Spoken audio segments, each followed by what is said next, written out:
your views. You can SMS at any time during the show. Type Spectrum, leave a space, type in your contribution and name, then send it to 7197. Your views, our interviews on Spectrum, Radio 1 FM 90. A very warm welcome. This is Spectrum on Radio 1. I'm your host, Edmond. Kizito. On Spectrum tonight, are the elected KCCA leaders delivering as expected, considering the state of affairs in the capital city today? It is about 1.5 years since the elected political leaders at KCCA took office, promising to, among other things, deliver on the election promises they made during the campaigns. The elected leaders at KCCA include the Lord Mayor and the councillors, who form the Kampala Capital City Authority, which is the top policy-making body of the city. Among the major issues that dominated the mayoral elections was the state of service delivery in Kampala, with the focus being on the potholed roads, poor transport infrastructure, a poor sanitary system, trade order, and managing of critical city properties such as land. Although progress has been registered in some aspects, many people say that too much time has been wasted in wrangles and internal bickering. Some people are also unhappy about how some issues have been handled, with many pointing to the recent demolitions of the new taxi park and the Centenary Park. The KCCA Executive Director, Jennifer Musisi, has been repeatedly criticized, although she has insisted that all her actions are within the law. This week, a new wrangle has emerged concerning how KCCA funds are being managed, with the councillors saying that the Executive Director needs to be called to order. The concern stems from a report published indicating that KCCA councillors are spending millions of cash travelling abroad. Shortfalls in revenue collection have also been cited. And the case in point is a report that says KCCA is threatening to terminate the contract of Pioneer Easy Bus for defaulting on regular fees payments. Today, the Lord Mayor was reported to have acquired a new 300 million fuel guzzling Land Rover Discovery, with many suggesting that this is too costly to the taxpayer. So now we look at the state of affairs in Kampala to see if the people you elected are fulfilling the mandate you gave them to transform their city. Our guest tonight is Honorable Erias Lukwago, the Lord Mayor of Kampala. You're most welcome, Honorable Lord Mayor Lukwago. Thank you, Edmond, and the listeners. How do you rate your performance as Lord Mayor so far? Before I come to that, allow me to correct the impression you have created. The last statement you have... The new vehicle does not gas a lot of fuel. The fuel gasoline vehicle. Honestly speaking, there is politics in it, intended to malign me. I've lived a modest life since I was insecrated as the Lord Mayor. Since my investiture as the Lord Mayor, I've really lived a modest life.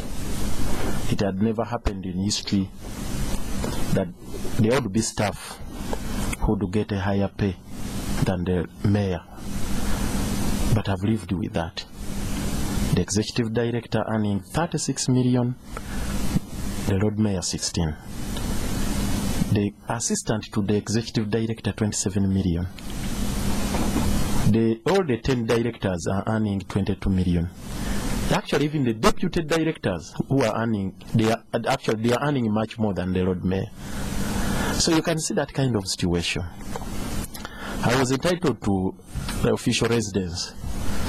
You recall the Harabaru, the controversy surrounding. You're supposed to have a nice house with a large garden. Exactly, just like the president is occupying the state house. Actually, ever since President Museveni left the bush, he doesn't know how much rent is paid in Kampala. He has never bought a house, so to speak. I mean, that's what we are told. He doesn't own even a single house in Kampala or in Tebe.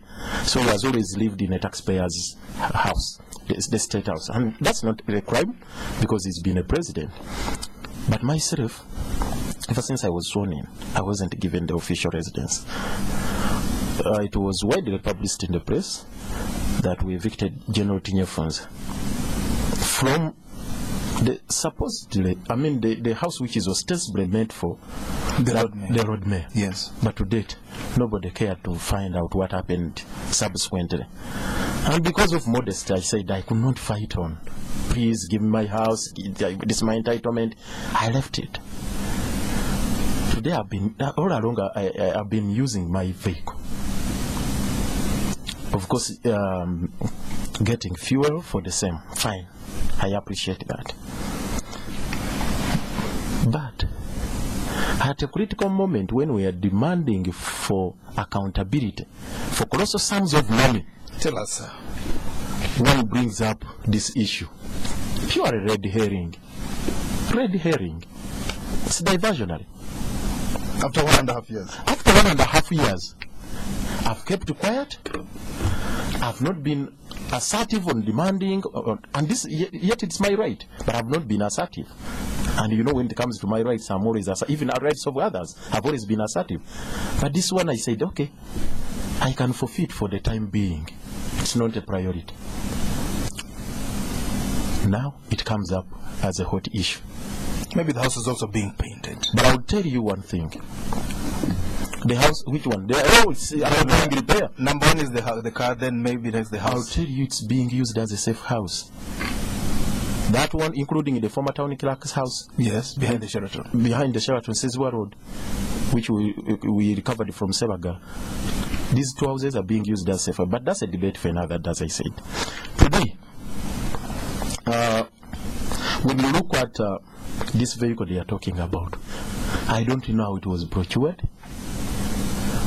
You would shudder today if you called the executive director here and ask her who the chairperson of the contracts committee that is in charge of procurements in the KCCA. It will not tell you. Doesn't it sound weird to you that the Lord Mayor of the capital city, I don't know the chairperson, not even the chairperson, all the members of the contracts committee. The point I'm making, actually we don't have a contracts committee. See, so it's the executive director who handles procurement issues.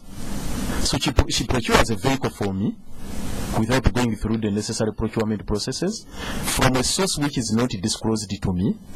All of a sudden, before it is even handed over to me, it's in the media. It is in the media. The way they were making frantic movements since morning. Actually, I just woke up. It is the NTV people who called me at around 7 when I was reporting to office. Hey, we are told you have got a new vehicle. What do you have to say? I said, where is it? It is the new vision. It was the television report. NTV. No, the editor of NTV News. You can cross-check that. He's the one who called me. And I got a shock of my life. So reaching office, I didn't see it. Kumbe, it was parked in the backyard. So there were lots of movements, pictures here. We saw it at 1 o'clock. Yes, it is put in the papers, rather on Facebook and what. But I wasn't fazed by that. The point is, if you are doing something in good faith, and you know it's my entitlement, why keep it behind my back? Why don't you even consult me on the mode I would want? But anyway, that is for them. Since this is an office, it's not a personal car. So probably that's what they thought. I wanted a surprise for you. But I said, okay, what I'm going to do myself, I'm going to investigate on this. And actually, I've already started the investigation to establish how much it really costs. Is it 300 million really? So far, my investigations are yielding positive results. I've cross-checked on the internet. It's a Land Rover from the manufacturers. CIF Mombasa. Yes. It is 38,000 pounds. Yes. 38 CIF Mombasa. It's about 160 million. Around roughly there, 155, 160 million. So half of the amount they are talking about. Well, but then there are taxes, of course. No, this is a government vehicle. It's not a personal vehicle. It's like this NGOs. It's like this. Kajina has not got a single coin out of this because it's a government vehicle. It's 160 million. It's 160 million. The difference of one CIF Mombasa. So that you can add the cost of fuel, driving it from Mombasa to here, clearance, and of course the customized number plate. That can't go beyond 6 million for 7 million, or the whole amount cannot go beyond 10 million. So roughly it would cost 170 million. This is exactly what I've told you. It's a red herring. We are demanding for accountability. We have had a heated debate on the revenue performance. Lots of monies are lost. We demand that the executive director attends the meeting. She refuses. Yesterday she did not attend. Then we postpone. We adjourn it to 7th with a clear directive that you are answerable to the authority. Bring the performance report for the first quarter. And then you get a car. Then you get a car.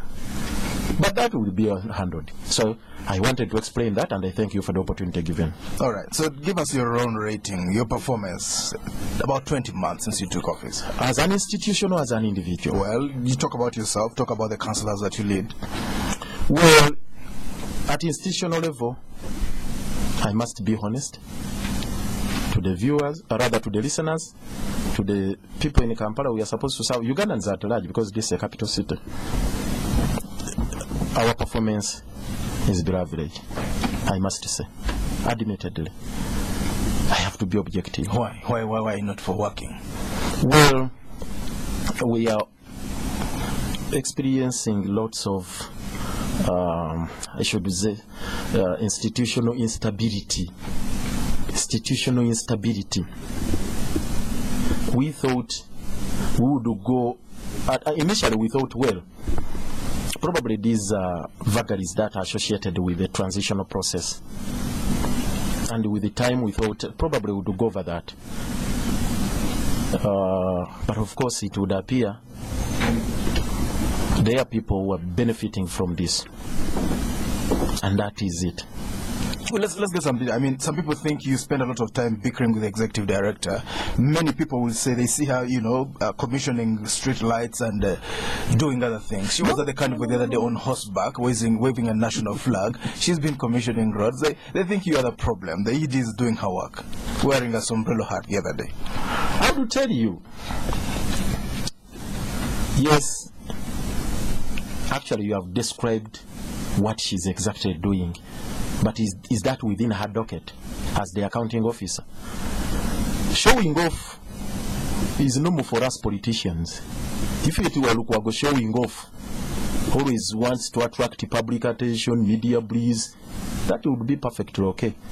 Because if I don't go out to market myself to the people, you're a politician. I have to.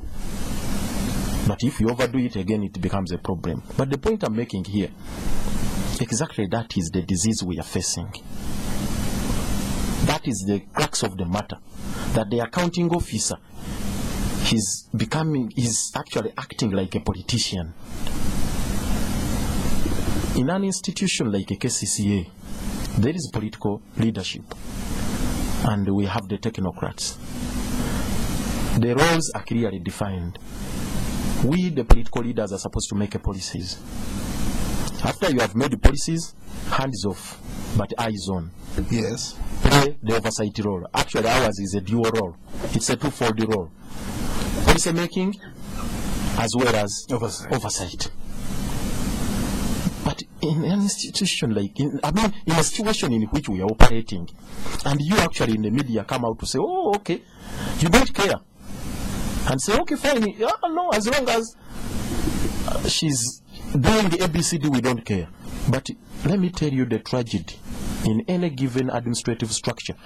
If you are one person who conceives an idea, you conceives it overnight, the following morning you turn it into policy, and then you make it a policy, you implement it. After implementing it, you don't want to account to anyone. You go to the media to show off that actually you see what I'm doing. That is not the way public affairs are managed. If each of us was playing his or her role in the institution, policy making on our part as political leadership, the accounting office and the technical team doing their work, and then they account for their actions or omissions in the relevant fora provided under the law, authority meetings, committee meetings, of course, the audit processes, and so on and so forth, you would see a robust institution. You would see value for money in the city. But one person cannot get the priorities of this city right. Even if today, even if today we talk about the vehicle alone, for example, take it as an example. Who took the decision that it should be a Land Rover? Well, but it was in the budget, wasn't it? You had a budget, an annual budget, which the council is supposed to have approved. There was, initially, there was in the budget, there was only one vehicle for the road mayor. We exhausted the budget without purchasing the vehicle. Then a supplementary budget was brought to purchase 22 vehicles. 22 vehicles. Yes. 2 of this kind, the type I've got. 16 double cabins, 5 of different type, and so on and so forth. Around 23 vehicles.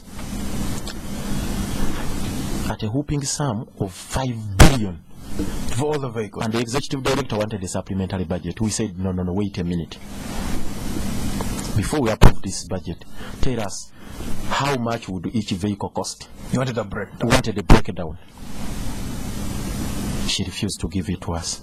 We never passed the supplementary budget for the vehicles. Now the vehicles are bought. All of yes, I'm a beneficiary. But how about the process you have gone through? These are the issues. This is just a tip of the iceberg. Suspicion. Give us a pointer. What do you think is happening behind the scenes? What I'm telling you, it's just a tip of the iceberg. What is happening?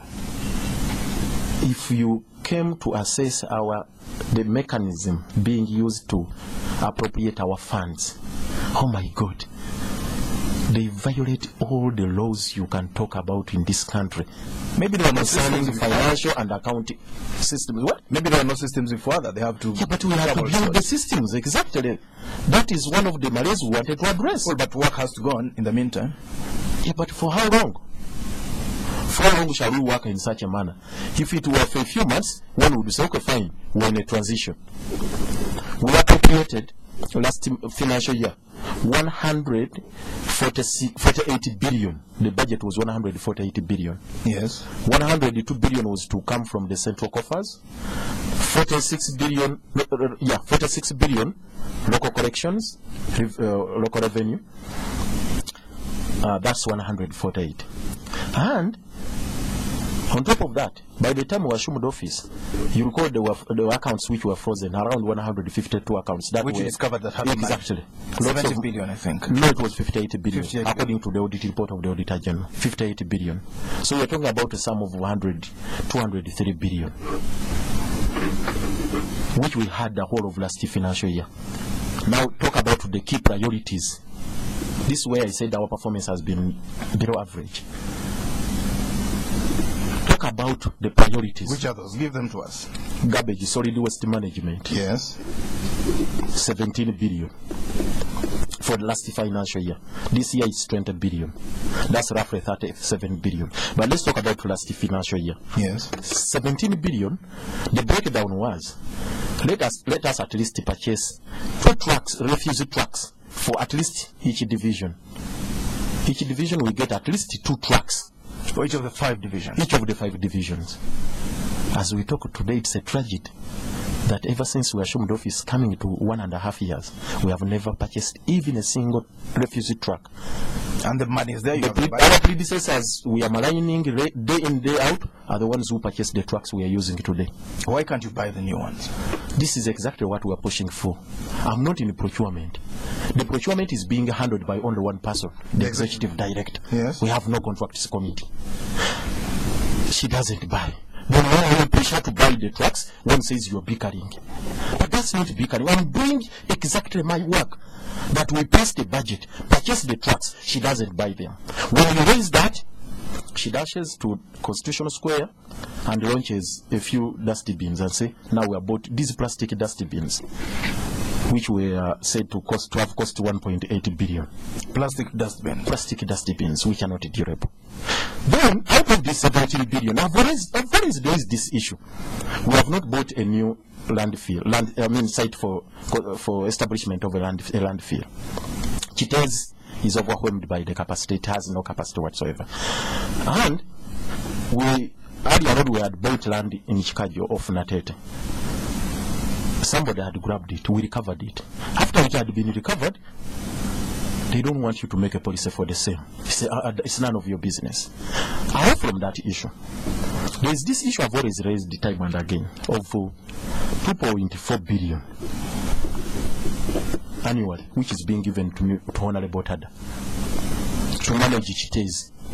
Even in this the land field. But you visited that site and see what is going on there.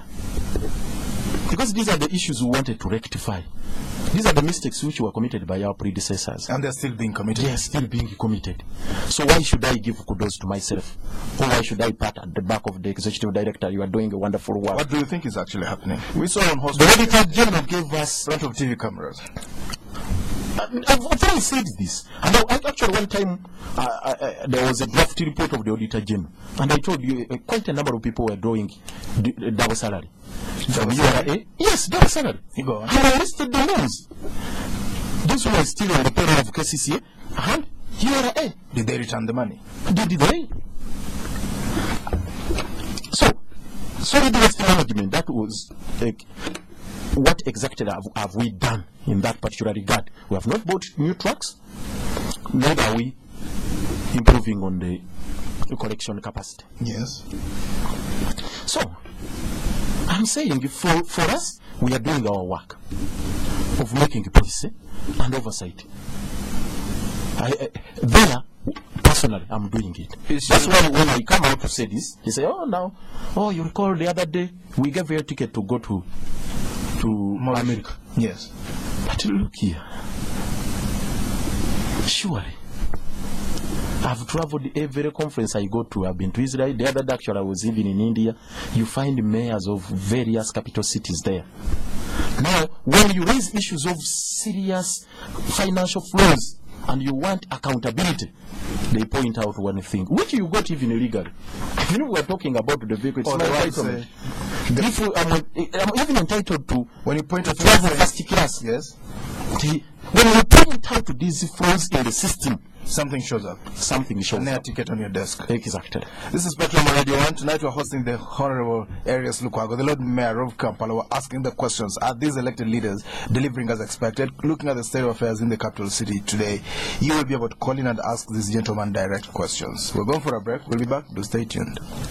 The Orange Expo is back, bigger and better. Expect unbeatable deals on gadgets, 3D cinema, blistering fast-free internet, and the latest innovation in technology. Great entertainment with more artists, comedians, and the Orange Facebook fans party.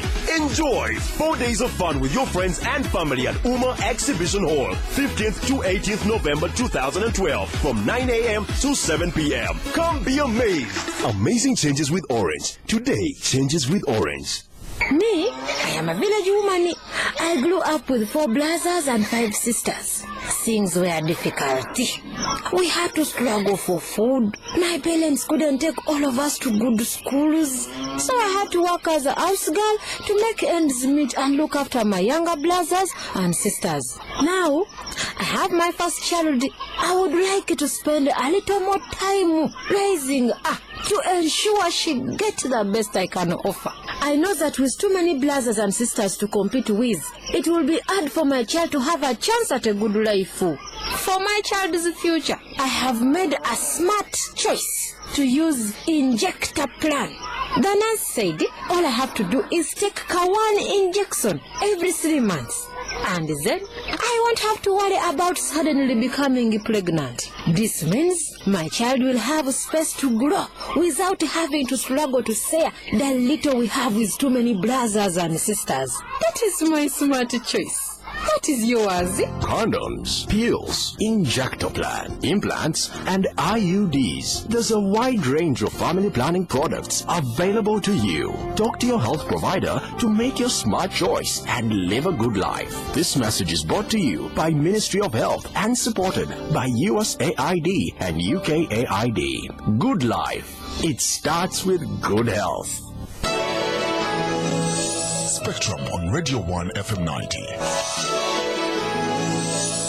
Welcome back on Spectrum. Tonight are the elected KCCA leaders delivering as expected, considering the state of affairs in the capital city today. Our guest is Honorable Erias Lukwago, the Lord Mayor of Kampala. You will be able to call in and ask him questions direct. Honorable Mayor, you broke down the new taxi park. People don't know where to go. You brought down the centenary park. You chased away the hawkers. What are you going to do? You want these people to be driven into the sea? Again, this is the tragedy we are facing, as I said. We don't sit down as an institution to plan for the activities we are going to carry out, to execute. Under normal circumstances, there must be a plan One, there is a structural plan, physical plan, and socio-economic plan. And these are dictates of the law. Things are not supposed to be done in an ad hoc manner. Secondly, we have different perceptions and backgrounds. And I think that would be the beauty of this institution, variety. There are those who are dealing with the technical issues, and they have no idea about issues of social justice, equity, or equitable development, or sustainable development. Theirs is about what is done, should be done this way. About the humanitarian crisis, it's none of their business. And for us, we bring in that input as directed leaders. Yes. Because we're supposed to uphold the rule of law. As much as I want an orderly city, I want ready order, I want an organized Kampala, or a beautified Kampala, I'm not supposed to lose sight of the fact that it's my obligation to provide for the survival of the people I lead. So, as I drive our people from the streets, I must make a provision for wherever they are supposed to be relocated. It's my duty. I'm not saying I should feed them, I should feed their families, that I should open up shops for But them. you're a political leader. I'm a political leader You who are is the supposed farmers. to plan for everybody who is in Kampala here. Kampala has got close to 3 million people. But you have officials, qualified people who are supposed to do this. They should be doing. You would expect them to be doing the right thing. This is exactly what we did. We tasked the director of physical planning, identify areas where we can relocate these people. Because we are not going to invent new systems. We have experience to draw from, or practices elsewhere. One, we could do gazette of, and this is what we passed. Let's gazette of particular streets. Earmark them, rather dedicate them to these people. And it should be known, even to the motorists, that on such and such a day, during such and such hours, that's a no-go area for motorists. You give them a day in a week. In a day in a week, for particular hours. Right. Or it could be occasional. And there are these common these markets, free markets actually, in the Western world they are called free markets. Yes. Those free markets can serve these urban poor. And they are actually they do exist, only that they are not regulated. If you want to gather, if you want to come watch here, I know there's one in Kamwatch every Friday. every Friday, exactly. But it's not organized by KCCA. We should come up with a calendar. This is what we resolved. We even appropriated 80 billion to purchase land. 80 billion. 80 billion Uganda shilling to purchase land where we could do at least put these people and say, conduct your business from there. That's how cities are organized. So there are people who don't want to listen to that. But you have senior officials in someone doing operations. For the, yes, it has happened. For the taxi park renovation, we all agreed. No principle. And actually the decision was taken in the authority meeting. They were in a very appalling state. He said, no, they have to be renovated. We can't have that kind of situation in the city. But you have to have in mind that there are over 10,000 matatus operating in Kampala. The reality, however much you may consider them a nuisance, a menace, They are needed. they are necessary evil for the time being. What happens? We say, get alternative place for them. We give them a grace period. Before the expiry of the period, they were evicted. And it was done at night. Even those who were working in the perimeter and the lockups around the taxi parks, you saw what happened, creating crisis. Some had prepared food for the day to sell. They showed up and there was no park anymore. The development, that's not equitable development. Let me tell you, it has been tried elsewhere and it has resulted in two disastrous effects. In Zimbabwe, Mugabe tried it, and many others. Repossessing the land. Repossessing, doing this. No, ushering in development through coercion. You get slums, you run over them, all of a sudden you create a new class of destitutes. They have no homes, they have no source of livelihood, they can't. So that's how some of these people want it to be. But for me, I presented myself to the directorate and I assured them we want Kampala to be a modern city, befitting the part of Africa. But it should be done in an equitable manner. It's like a whole homestead you build when you are there. So what's the missing link? You have people. The missing link is enforcing the systems as they are established in the law. Point a finger. Who is in charge? Who's responsible? The policy making, this is what you call power wrangling. The policy making process is supposed to be steered by the Lord Mayor. That's according to the law. And that's according to the law. I bring it to the forum, that is the authority meeting, where you have the councillors, where you have the executive director and all the directors. And from there we craft policies. But all these policies must stem from a plan. It could be a 5-year development plan, 20-year development plan, so that you have a clear vision of what we are up to. Yes. You even have a checklist. Absolutely. It's like about these green belts. People are asking, why are you not so much assertive? Why don't you come out assertively to evict Sarah Kizito, myself as an centenary? I told them, yes, I was fully supporting the idea of recovering. No, not Centenary Park alone. Even the all the green belts. Yes. But when it turns out to be a fist fight between Jennifer Musisi and Sarah Kizito, then I get lost. You think it's a fist fight? It was just what happened. Actually, they were about to kill each other, and then really, high-heeled shoes flying in different directions. I've seen even a communication. The executive director choosing the mayor center of fomenting ideas, rather harboring intentions of killing her. I've seen that document, which was sent even to the president. So, which side did you want me to be? But the point is, and it is even in my police statement, right, we needed to create a data bank for all these. The green belts. The green belts. Centenary Park is not only occupied by Sarah Kizito. And for even sake, I've already said the contract she's having is illegal. The structures were constructed illegally. Right. But she's not the only one. We move in against Nakumato Oasis. We move in against that hotel. Even the Sheraton Hotel. Forget before you come to Sheraton. Yes. I'm talking about Centenary Park alone. They shared it out amongst themselves. Nakumat, Sarah Kizito, and that hotel Africana. So, if you are to be fair and just, all of them. Okay. Then Sheraton also grabbed our Jubilee Park. All those gardens you see Sheraton, they're supposed to be it's about 7 acres or something. Oh, it's a huge tract of land. You talk about the Children's Park in Kamoji, where there is a new petrol station for Mandela. That area was gazetted specifically to offer oil. Yes, recreational facilities. That's the British to the unprivileged kids from the Islam. Then we end up with this one. Our hospital here in Nkrumah. Yes. That facility. I didn't see Madame Jennifer coming out assertively. And even when we sat in the meeting, she said, leave it to me. I'm going to deal with this man. The one is known here is called Ephraim Muntaganda, who grabbed that hotel, who grabbed that hospital and demolished it. When Jefferson was there. But that came before she came into power. She came into in office at the time it was demolished. Well, but Sebagala's government had given it to her. Just like all these facilities we're talking about, it is not our regime that gave Naronge State or Sentinel. It is the old government. So if it is a decision to recover, let it happen across the board. It shouldn't be done selectively. You won't be sued, KCCA, with asking. These are all the issues I said we have to go through. We do it legally. All right. Our time is. Yes. Oh my God. One other issue about these operations being carried out. Yes.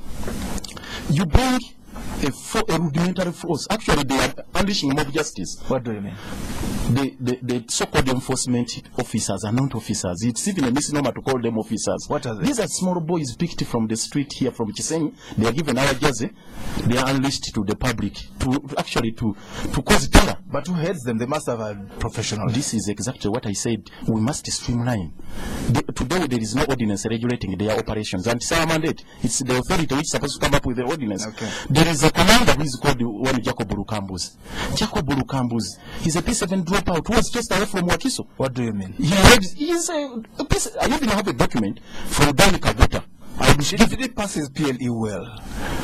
He confessed in that document that actually is a P7 dropout. And there is another one called Godwin Katugume. He came to Stockholm as a guard for Jennifer. Like myself, I have guards from VIP protection unit. That's not right. But tomorrow, if you see director, tomorrow if you see Godwin Katugume, who is supposed to be a guard for Jennifer, and now he's running Seziwa, which has been turned into safe house. All these people you see, whose merchandise is being grabbed, because maybe we'll have to invite the executive director to explain some of this. It sound a little bit outrageous. Talk to us about Pioneer Bus. What's going to happen about? You say 2.4 billion shillings. The mathematics shows 240 million. What's happening? This again another problem. You see, when we are raising a red flag about Pioneer is a bus, yes, you are not ready to listen. A bigger section of the society, they were saying, I read the buses. I told them, I also love the buses.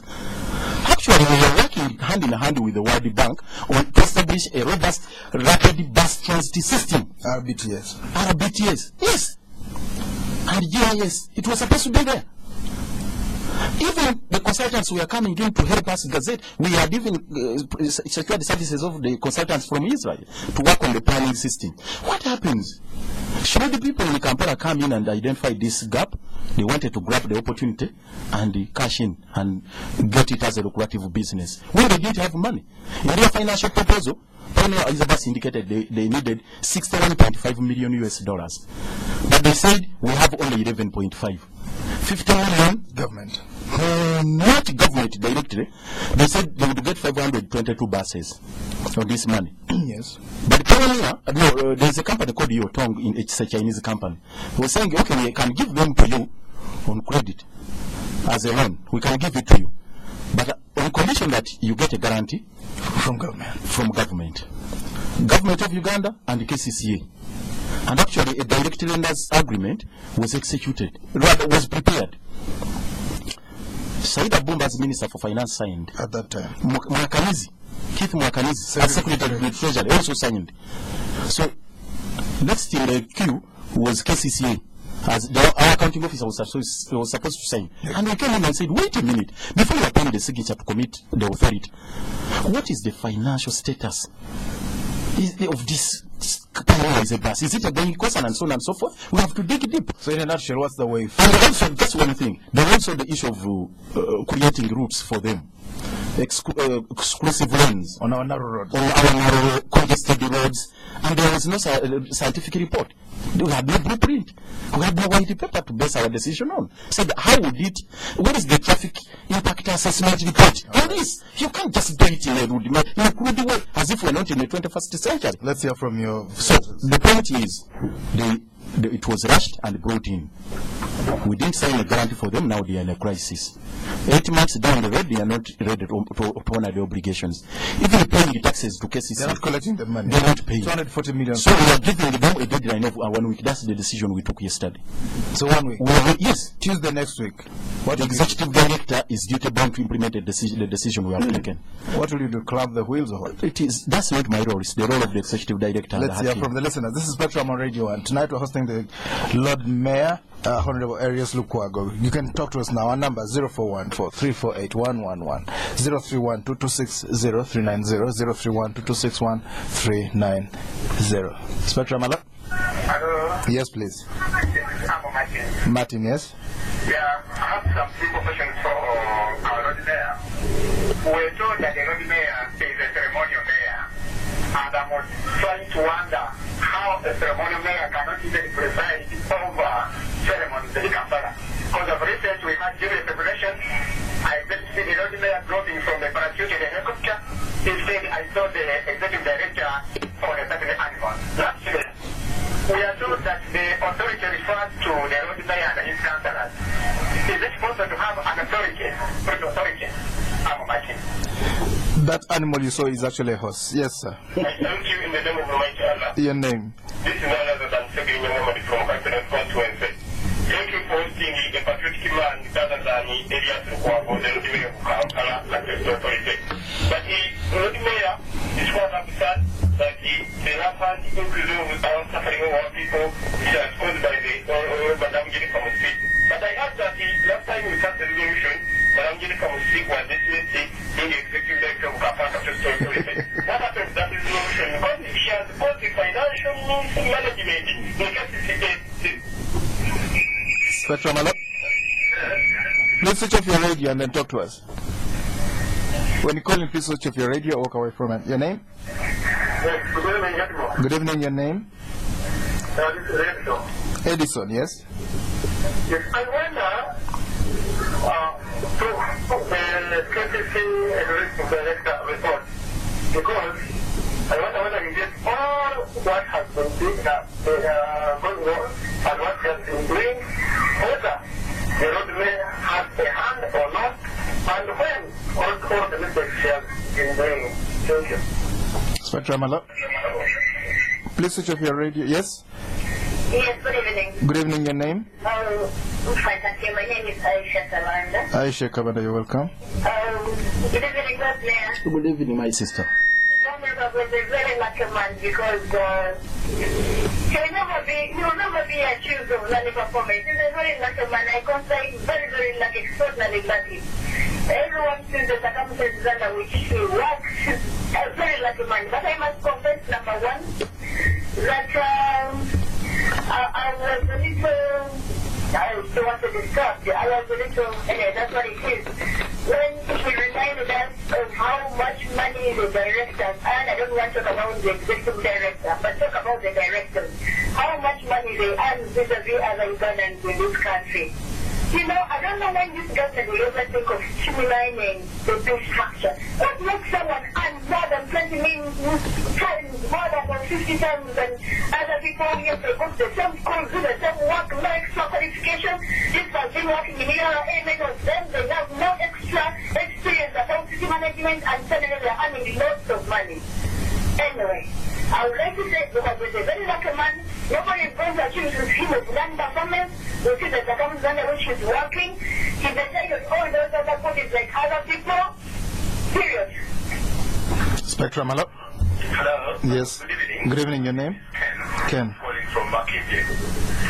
My concern, Lord Mayor, is that I think the politics actually override. This is just overriding everything good that can happen. Clearly, we can see from us who have been in the city significant changes, and we are hoping for more. But challenges, the politics is really there, because you see the Lord Mayor saying Kaganda's building should be broken down immediately, but he says the vendors should talk to them and find them an alternative place. I think the city was rotten. They need for a drastic change. You saw what happened in Kuala Lumpur when Putrajaya was formed, and the new city actually built out by Mahathir. So what I think, Lord Mayor, is just forget the politics for once and serve us. Jennifer and you speak the same language. Just the city moving. I thank you. All right, let's get our final caller. Yes, your name? Hello? Okay. Final caller, Spectrum, hello? Hello. Yes, your name? Johnson calling from Kampala. Johnson. I want to thank the road mayor for the first time that he has speaking there. And why I thank him is because for the very first time he's around and he is really responding. One thing I would request him really to continue the sanction taken of toning down. All right. Your phone is giving us, your radio is giving us feedback. Hello? Hello? Spectrum? Yes, this is Spectrum. Your name? My name is Nkuto Moses. Moses, yes? From Kampala. Yes? I just want to say kudos for our Lord Mayor.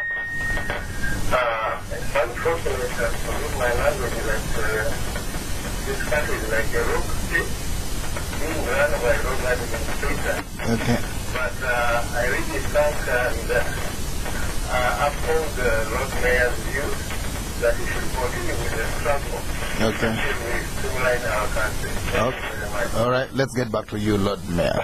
I thank you all the callers for the observations you have made, the opinions you have raised. I hope all parties concerned, all the stakeholders are picking a cue from what you are saying, because the city belongs to all of us. It does not belong to me as an individual Lukwago. That's why I cannot blow my own trumpet. I cannot just thump myself that I have a monopoly on the vision on how to transform the city. We all agree. You're sure about that? No, yeah, I'm sure about that. And this is the very reason we should have a diversity of ideas, of opinions, experiences, and whatnot at the state hall, so that at the end of the day, we sit in a meeting, come up with the policies which can be owned up by everybody. And they have gone through processes. Ideas must be processed. But if you enforce them in a raw form, they are bound to cause the anarchy we are seeing. The good idea I've told you about, trade order, you mess it up. We have not planned for it. We all want trade order. But you want to rush because you want to show off. And this is exactly the point these callers are making. My good friend here, Aisha Kamanda, has said it all. But when she says I'm a lucky man, I don't feel comfortable because I was elected to deliver. I don't want to say at the end of the day that I've been frustrated. No. Where I give, rather where I feel gratification is in a situation where I come out boldly on these issues to bring them to the fore so that they can be debated. And when people appreciate, like the callers have said here, it's not power bickering, it's not power wrangling, it's all about service delivery. Talk about Martin, when he raises the issue of the lawyer being ceremonial. I expected you to show up in your royal robes. Exactly. Who did you on horseback? But it was the Indian state, and she had a sombrero hat on. Let me tell you, under normal circumstances, in a civilized world, that's what should have happened. But we, as I said, we are in the banana republic where everything is possible. Yes, that's a fact. Because if you say I'm a ceremonial mayor and you organize a carnival for evening sake, you can even cross-check this. I said, I talked to these people, including those who work in office of the ED, and show me the whole program and the role I'm going to play up to the last minute. I didn't even know that there would be donkeys. There was none which was provided for. Yes, there was none provided for me. Hat. There was none provided for me. Cowboy boots and the flag waving in one hand. Exactly. Even if I were not around, my deputy would jump on it. Arriving to save the city. So, but anyway, I've listened to the call, or to the guidance from the callers. Turning it down, yes, I agree. Because these are not personal issues. But I implore members of the public, please, honestly, I call upon you. Take interest in these issues. You may not like the Lord Mayor, the man, Lukwago, who is occupying the position today. But when I raised a red flag, that all is not all is not well at the hall, please, put your ear on the ground. And you're saying you think they're stealing money? Somebody's stealing money. I'm telling you. Because when you call a meeting, they give you... I read out a report. And I told the world that, look, this is a draft report from the Auditor General, revealing the rate in KCCA. But there are lots of machinations, forces to doctor it. Please come to my rescue. People say, don't tell us. I told them about these double salaries, about people getting over airtime, about a driver who is getting 7 million. A driver? A driver getting 7 million. About all these direct. Maybe he was supposed to be a pilot and they diverted. Even these issues they are talking about, you are supposed to go for a trip, they will even make you like you're a beggar, and they say, okay, you will get the ticket, but all of a sudden they put in the papers just to bring a red herring. Red herring. Today, I'm telling you, those are fundamental issues. So the point is, as I sum up. Yes, one thing. Yes, we all need to turn around the city. Yes. But take it from me, there is a saying that when the alligator tells you that the crocodile is not doing well, because these are two bad fellows. Yes. They all live underground there. In the waters. Yes. If they have that aquatic life. Yes. If they tell you, if alligator tells you that the crocodile is not doing well, yes, you must be having strong reasons to doubt it. So I'm telling you, I'm the alligator. I'm telling you, the crocodile is sick. We have to go. The crocodile this time is KCCA. You say when you raise issues of corruption, they give you a brand new car. We have to go, or air tickets. We have to go. Thank you very much indeed.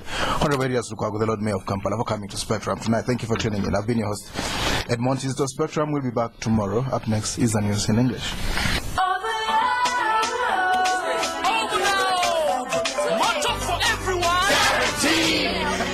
Everybody talking like this in the car, this in the bar. Doesn't even matter where.